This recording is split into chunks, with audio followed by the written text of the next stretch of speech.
E aí, Tavuano, tudo bem? Vamos aí para nossa segunda bateria de exercícios de revisão aí desse nosso quarto bimestre, tá? Para a gente poder estar fazendo a provinha semana que vem com esses conteúdos bem revisionados, beleza? Então vou estar passando aqui para vocês a correção dessa folhinha de exercícios.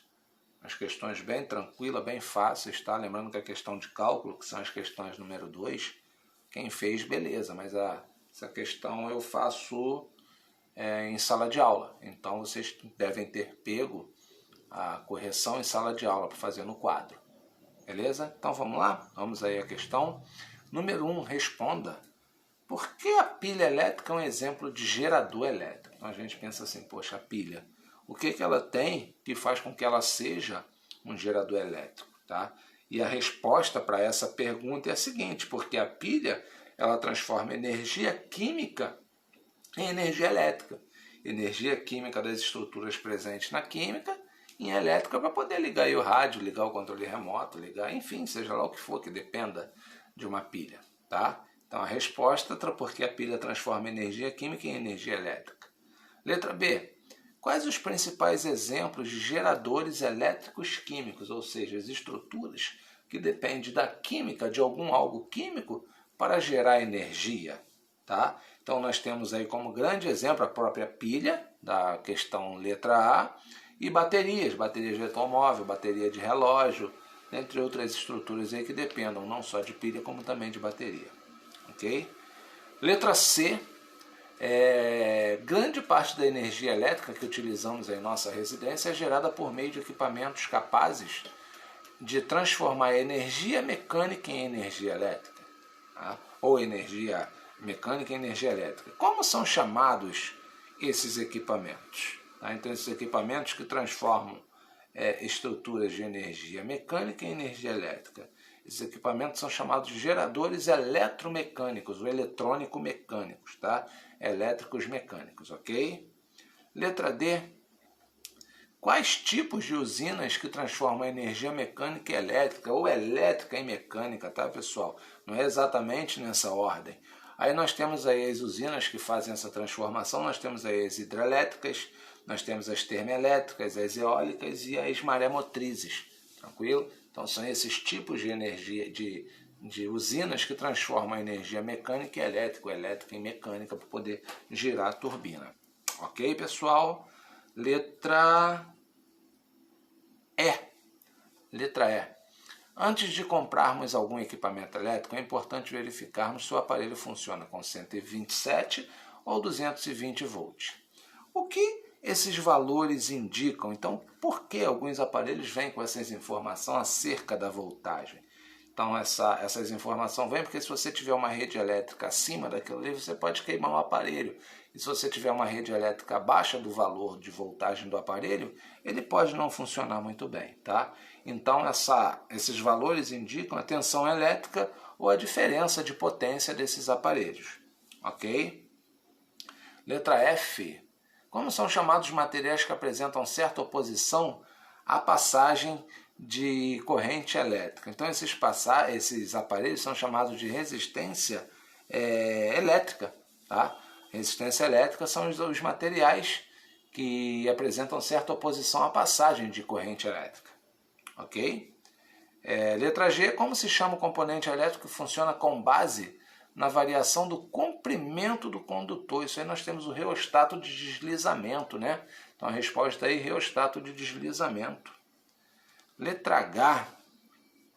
Qual a função de um resistor? Como o nome está dizendo, gerar resistência.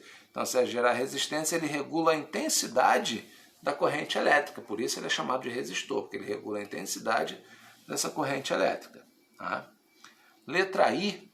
Como se chamam os resistores que não variam o valor da sua resistência? Esses resistores são chamados de resistores ômicos. Ok? Só um minutinho. São chamados de resistores ômicos. Tá? Letra J. Letra J diz assim: como é chamado o aquecimento de um condutor por causa da passagem de corrente em seu interior? Então, quando isso acontece, a gente fala que está acontecendo um efeito Joule, tá? Quando acontece o aquecimento do condutor por causa da passagem de corrente elétrica. Ok? E letra K, qual a definição de potência? Ou seja, qual a definição da palavra potência?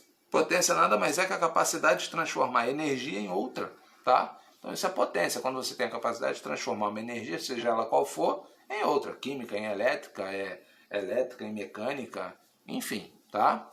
Número 2 é o calcule.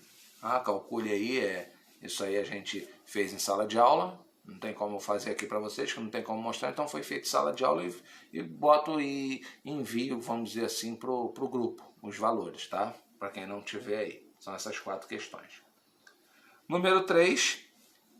Responda. Como se chama o fenômeno meteorológico que causa grandes danos aos seres humanos? Esse fenômeno meteorológico que causa grandes danos aí, ele é classificado como tornado, tá?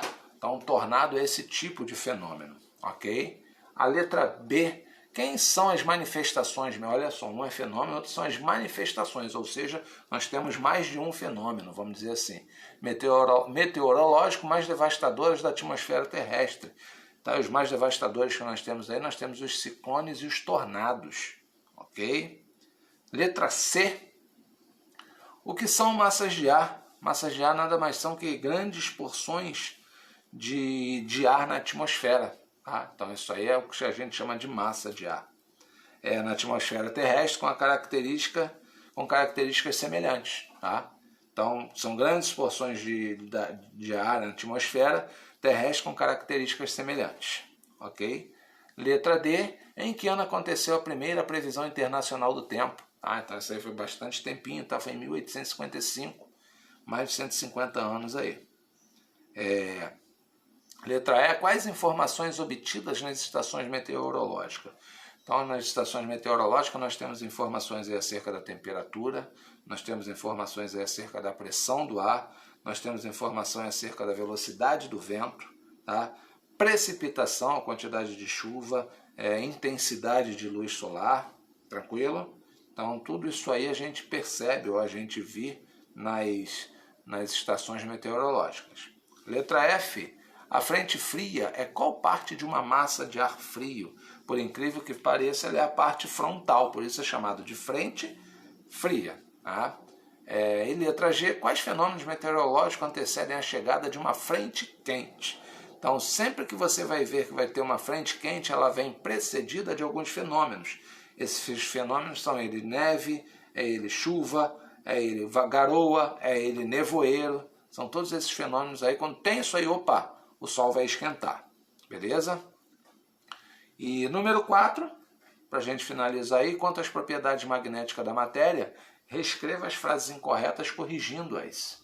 Então nós temos aí, ímãs são materiais que possuem propriedades magnéticas, assim podem atrair qualquer tipo de metal.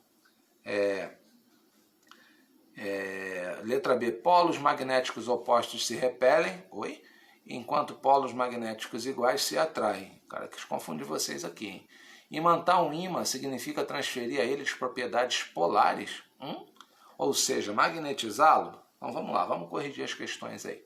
O cara fala assim, ímãs são materiais que possuem propriedades magnéticas, assim podem atrair qualquer tipo de material? Não é qualquer tipo de material. O ímã ele não atrai uma madeira, o ímã ele não atrai um pedaço de borracha. O ímã ele pode atrair aí, como exemplo aí, metais e feldspato, né, aquele outro lá. Então pode-se dizer que a correção, vamos corrigir. Ímãs são materiais que possuem propriedades magnéticas, assim podem atrair determinado tipo de metal, e não são todos os metais, tá? Então a gente trocou aí a palavra qualquer por determinado. Agora essa letra B aí é bem fácil, tá? Porque eu quero que confundir vocês. Polos magnéticos opostos se repelem, enquanto polos magnéticos iguais se atraem. É justamente o contrário. Polos magnéticos opostos se atraem, enquanto polos magnéticos iguais se repelem. Tá? Então, o contrário. E na letra C, imantar um ímã significa transferir a ele propriedades polares, ou seja, magnetizá-lo. Propriedade polar, como assim? Então vamos lá. Imantar um ímã significa transferir a ele propriedades magnéticas, ou seja, magnetizá-lo. Então aqui a gente trocou a palavra polares, né, por magnéticas. Beleza, pessoal? Então essa foi essa correção desse nosso conteúdo aí. Espero que vocês tenham acertado bastante. Valeu? Fiquem com Deus.